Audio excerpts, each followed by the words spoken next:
$1,000 out of my $38,000 income taking workshops back when they were like $100 for a weekend. But the point is, it's that level of work on yourself that opens up and takes off the clay and allows your natural genius to come forward. Buckminster Fuller, who Mark Victor Hansen talked about, said there's no such thing as a genius. He said some children are just damaged less. It means there's less clay on the golden Buddha or the golden Christ that lives inside of each of them. Now, the first principle, if you're taking notes, this would be a good place to start. And if you're not taking notes, this would also be a good place to start. And that is to take 100% responsibility for your life and your results. Now, most of you have heard that before, but I would ask you a question. Have you ever blamed anyone for anything in the last year? We get mad perhaps at the president or the economy or the oil prices, or we blame other people for our not being successful. You literally have to give up all blaming and take 100% responsibility for your life, that you're creating it the way it is. You have to give up complaining. Complaining means I have a reference point for something I prefer that I'm not willing to risk creating. If I was complaining about my wife, it would mean that I have to have a reference point of someone better out there that I would rather be with, that I'm not willing to risk leaving my wife to go be with. Or I'd have to risk working with my wife and sharing with her there were things I didn't like about her that I would want her to change, and that might create a conversation that might be a little bit uncomfortable. But without taking that risk, I can't create what I want. If all the women in the world tomorrow died except for my wife, and I came to work, would I be complaining about my wife? No, I'd be going, hey, there's only one woman, and guess what? I got her. You only complain when there's a possibility of something better. Complaining tells you there's something I want I don't have, and when you complain, that's not an activity that's going to produce it. It's simply something that says I'm going to complain about it rather than do anything about it.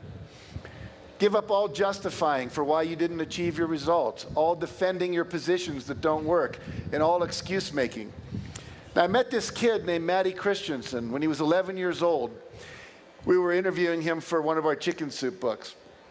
And he said, if you look at the picture, you'll notice he has no arms past the elbow and no legs past the knee. He's got 2 prosthetic devices on his knee, from the knee down for his legs and his feet. And he's got a lacrosse stick appended to his arm, prosthetic device, which allows that to be his pitching hand and his catching glove. And at 11 years old, Matty's baseball team was number 2 in the state of New York, with him being the pitcher. So what that tells us is it doesn't matter what your condition is, you can still choose to create what you want and become a champion. Matty said to me when I interviewed him, he said, you have to give up all of your excuses and find a way. He says, if you're going to be successful, you have to be solution-oriented rather than a complainer. I was getting a seminar on success from an 11-year-old boy. Now, there are 3 things we have control over in your life: your thoughts, your images, and your behavior and your actions. Harv does a seminar called The Millionaire Mind. It's the idea of our thoughts making and controlling our reality. So I want to look at thoughts with you for just a minute. We'll see how the weather holds out here. Hopefully we'll make it through this. What I'd like you to do is look down at the end of your hand. You'll notice there is a little line that goes across your wrist. Does everybody have like a little indentation, a little wrinkle that goes across there? And you'll have one on the other side as well. And here's what I'd like you to do. I'd like you to line those up perfectly, and then put your hands together like that, but start them so that they're coming directly from that line. And if you're like most people, you're going to find that one of your hands is a little longer than the other. Most of you find that? Yeah. Take your shorter hand and put it in front of your face. If your hands are the same length when you do that, take either hand and put it in front of your face. And here's what I want you to do. I'm from California, like Barbara, so we do a lot of weird stuff there. So I want you to look at your hand, and we're going to say out loud in unison 8 times, grow longer. Okay? So we're just going to intend for our hand to grow longer. We're going to do it in unison. So here we go. 1, 2, 3. Grow longer. Grow longer.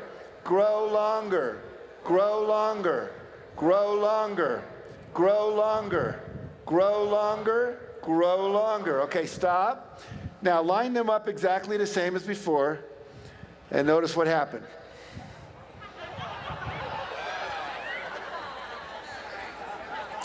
How many of you found that it did get longer? Very good. So what this shows us is the power of our intention and the power of our minds over physical matter, starting with our body. And we see that we actually have that power over physical matter all throughout the universe. Now, the good news is we can do this. The bad news, in case there are any men thinking about this, is that so far the research has only been on the hands, okay? So I don't want you to waste a lot of time tonight with this. All right. Now, we've all heard of the internet. You've all used the internet. You've got Blackberries, and you send wireless telephone calls. We can call someone in Singapore right now and talk to them. How does that work? There's waves that go through the air, and there's what we call amplitude. How high does the wave go? And there's frequency. How often does it go up and down? And by controlling those amplitudes and frequencies, we can create information. We can encode information and send it across the world. We now know, a friend of mine coined the term the internet, a guy named Bob Scheinfeld, who wrote a book called Busting Loose from the Money Game. And he made the point that we literally, every thought we think is extended around the world like a giant email sent out over this thing which he refers to as the internet. And we know that it works, and we know it goes quite far for the following reason. There is research with the astronauts where they'll have astronauts up on the moon or up in lunar modules 250,000 miles above the Earth, and they'll have them open envelopes at random times, and there'll be a shape in there like a square or a circle or a pentagon or a parallelogram or a rectangle. And they'll look at it and they'll concentrate on it for several minutes while there are students back at Duke University in the parapsychology labs who will close their eyes, go into a meditative state, and see if they can receive what the astronaut's sending. And they get a high correlation between what they're sending, way beyond chance, in terms of them able to pick up this thought form without any amplification through technology or energy waves, radio waves, that kind of thing. So we know that our thoughts can travel 250,000 miles. So I love what Ralph Waldo Emerson said. He said, "Great men are they who see the spiritual thought is stronger than any material force, that their thoughts rule the world." Our thoughts literally travel all across the world. There's actually people that are now contemplating and projecting out from their work in quantum physics and neuroscience and metaphysics that 1 hour of inner work, working with visualization, working with the law of attraction, working with affirmations, working with the power of intention, like you just did with Grow Longer, that 1 hour of that kind of work actually will produce the same results of 7 hours of physical labor in the world in terms of achieving your goals, whether they're financial goals like becoming a millionaire, or whether they're other kinds of goals like ending world hunger, that kind of thing. How many of you are familiar with the work of Dr. Masaru Emoto, the Messages of Water? Great. So Emoto's work proves that when we think thoughts about water, it changes the molecular structure of the water. So they would have students send negative energy up to a bottle of water, like "you fool," "you idiot," and what would happen, they'll take that water and they will freeze it to 20 degrees below zero, put it in a petri dish, and then they will bring it out, put it under a microscope, and they will look at that water, and as it starts to melt, it forms crystals, or not. When you send negative energy, you get this kind of blobby black formation that occurs. When you send love and gratitude or thank you, you get these beautiful crystals that look like snowflakes. And so we know that one kind of energy, which we call negative critical energy, creates one form, and positive energy creates another. Then he said, how far does this intention to the water extend? So they took 10,000 Japanese, and over a 2-hour period, they sent love to all the water in the world. This was a couple of summers ago in July. And they took water samples the day before and the day after, and look what happened. Here's water taken from Lake Biwa. It's the largest freshwater lake in Japan. The day before, it's nondescript kind of energy. 2 days later, we see these beautiful crystals having been formed. Here's the St. Croix River up near Minnesota and Wisconsin. And we see the day before and we see the day after. The day after, we get these crystals. Here's the Mississippi River. We're halfway around the world, and our thoughts are still affecting the water. And as you know from Masaru Emoto's work, your body is about 80 to 85% water. Although today you're probably more like 75% because you haven't been drinking enough. But the idea is we are water, and our thoughts are affecting us and each other. And so what does this tell us about success? Every thought I think, they're not going to buy my product. They won't like my record. They're not going to give me a job. We're not going to find a parking space. You are literally sending out energy ahead of you that's pre-paving the highway you're driving down and setting up the kind of response you're going to get, especially when it deals with individuals, because you're telling them how to think. Then you walk in and they go, nah, they already have a determined kind of attitude toward you based on the thoughts you were thinking before you even met them. Back 30 years ago when I started taking workshops, we would literally bring people into we called it a laboratory or a workshop, sanctuary, and the day before we were having a meeting, we'd bring them in through a people mover and we'd interview them. What is it you need to know about me in order to make a decision? What are your hot buttons? What are your fears? What makes you decide yes? And we would get all this information from them because literally it's all available, because all the thoughts they've ever thought are out there as waveforms, like an archive that you can go to on Google or something to pull forward the information. So it's critical that we learn the power of our mind and use it. And I know most of you know this, but it's important to really see how far this extends. So again, your reality is not the cause of your thoughts and your feelings, but your thoughts and feelings are in fact what is creating your reality. Now, every thought you send is a vibration. And I want to share a story with you. Mark and I decided one day that we were going to sell 1 million books in one day. No one had ever done that up until then. Since then, J.K. Rowling's done it with, I think, the 3rd Harry Potter book. Now, at that point, there was no model to go after, no one to say, how did you do it so we can model what you did? We simply had a vision and a goal. And we started holding this in our mind every day. We'd see a picture, New York Times headline, Canfield and Hansen sell 1 million books in one day. And we visualized it, we intended it, we put energy into it, we talked about it, we fantasized about it, we believed it was possible. About 35 days later, we're at this conference in New York. We're at this conference in New York where they have the American Booksellers Association convention. And I get on a bus after the convention to go back to the hotel. I sit down next to this woman, and she says, "You're Jack Canfield, aren't you?" And I said, "Yeah," thinking she knows who I am. I'm pretty cool. And then she said, "It's your name tag." Kind of reduced my ego a little bit. And then she said, "What are you and Mark up to? You're the chicken soup guys, right?" And I said, "Yeah." I said, "We just decided to sell 1 million books in one day." She said, "Really? I can help you do that." As fast as I said it, she said, "I can help you do that." And I said, "Really, how?" She said, "I'm the buyer for the W.H. Smith bookstores." Now, if you've ever been in an airport, most of them have a W.H. Smith bookstore. And she said, "What we could do is put all your co-authors, along with you and Mark, in the East Coast around 6 in the morning, and we'll put you in New York and Boston and Washington and Atlanta and Miami, and we'll have you sign books for 2 hours. And then we'll put you on a plane and we'll fly you over to Cleveland and Detroit and Chicago, and then we'll fly you again to maybe Salt Lake City and Dallas, and we'll take you all the way across the country. And in the evening, you could be signing books in California and Portland, Oregon, and Washington, D.C. I said, "Why would you help us do that?" She called me dummy at that point. She said, "Dummy, if I sold 1 million books in one day, don't you think that would make me look like a champion of my boss?" I said, "Absolutely, I get it." Now, a lot of people would say, "Oh, you were just lucky. That was coincidental that you got this person to sit down next to you." I say, "No. We sent out an email saying, Jack and Mark want to sell 1 million books in one day. Anyone who wants to play, please reply." And the way she replied was by sitting next to me on the bus. When you start using the law of attraction, you don't always attract to you the item. You don't get the car showing up in your garage.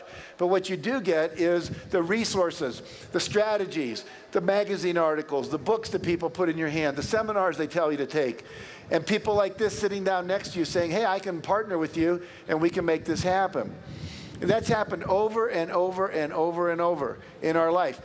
A couple of months ago, I said, "I want to go to the Olympics in Beijing." I'd never been to the Olympics except in LA for one day. I said, "I want to go." 30 days later, I'm walking into a company that I do some speaking for called Isogenics to give them a big motivational talk. And as I'm walking in the back of the room, this Chinese guy walks up to me and he says, "Are you Jack Canfield?" And I said, "Yeah." He said, "Have you ever spoken in China?" I said, "Hong Kong, but not mainland China." He said, "How would you like to do that?" I said, "Great. I said, even more importantly, I'd like to get tickets to the Olympics. He says, oh, that's a done deal. I can get that for you. He walked up to me. So literally, you'll start having these people come into your life. There's actions you have to take, but it gets very, very exciting. So we want to use the internet. I just told you that, so we'll move on here.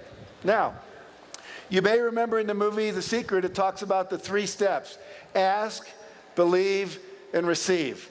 And I want to take this ask part a little deeper today. So the success principle 2 that I write about in my book is called decide exactly what you want, which is the asking part: having preferences, having desires, setting goals, having a vision, having objectives, becoming a millionaire, whatever it is that you want. Now remember in The Secret, it says talk about what you want, not what you don't want. I was interviewing a woman, a counseling client, and she said, I want you to teach me how to use the law of attraction to get the perfect guy in my life. I said, great. Describe your perfect guy. She said, oh no, I know exactly what I want. Just teach me how to use the law of attraction. I said, I will, but I want to make sure you've got this right. She said, okay. I want a guy that doesn't smoke, that doesn't screw around, that doesn't watch TV all weekend, that's not a sports maniac and never spends time in an... And she gave me 11 things she didn't want. It doesn't work. You have to focus on the positive, not the negative. Now here's a guy named Lou Holtz. Lou Holtz was the coach of the Notre Dame football team. Several national championships, many bowl game championships, and so forth. His recent book is called Wins, Losses, and Lessons.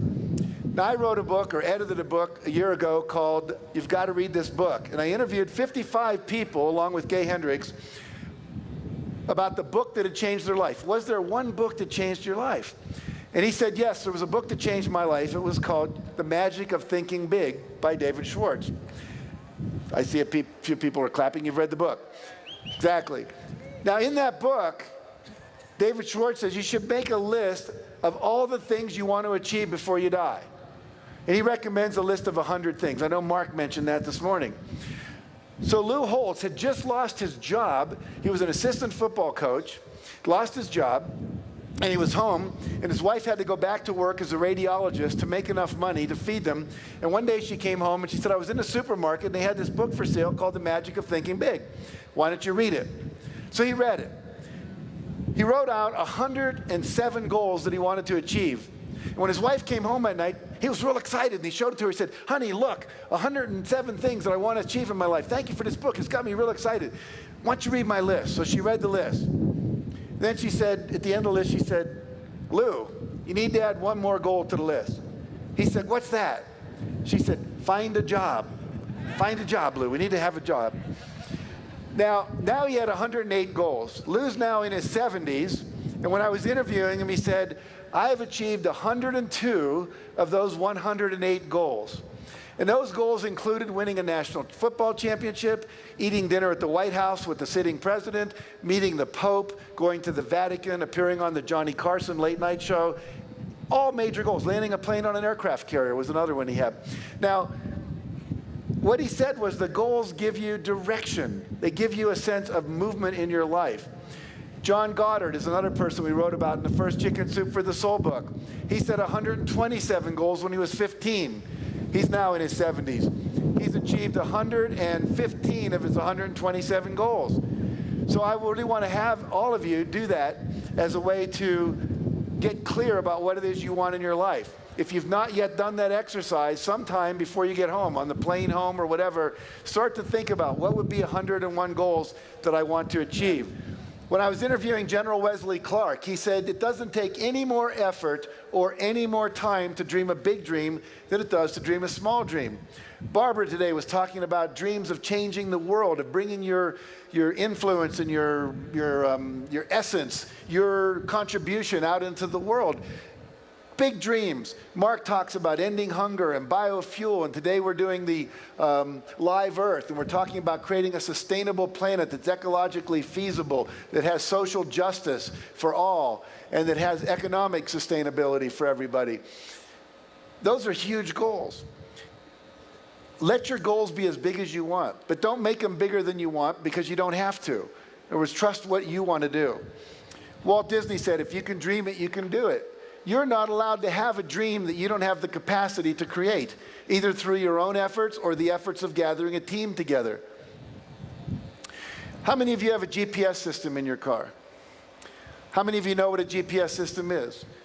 Yeah, it's simple. You get in my car, I have a Lexus, I get in there and I punch in an address. I can punch in an address in Colorado and it will provide a map for me all the way from where I live in Santa Barbara to Colorado. I don't have to know the way. And the same is true for you. Once you set a goal, the how will show up. Too many of us are concerned. We won't set the big goal because we don't see how we can do it. We don't want to look like an idiot. We don't want to commit to something and be foolish and be disappointed one more time. You do not have to know how. You only have to know what it is you want. And if you're clear about that, then the how will show up. I love this metaphor. I know Harv's used it in his seminars, and I use it in mine too. It's that if you drive in the dark, and I put this into The Secret, you may remember, if you're driving in the dark, you only see the next 100 yards ahead of you. That's all you need to see. When Mark and I decided we wanted to write a book of stories, we didn't even know how to get an agent. We didn't know how to get a publisher. But later, we were about halfway through the book, we met an agent at a party. And we said, how do you get a book published? He said, I'll be your agent. Then we went to New York.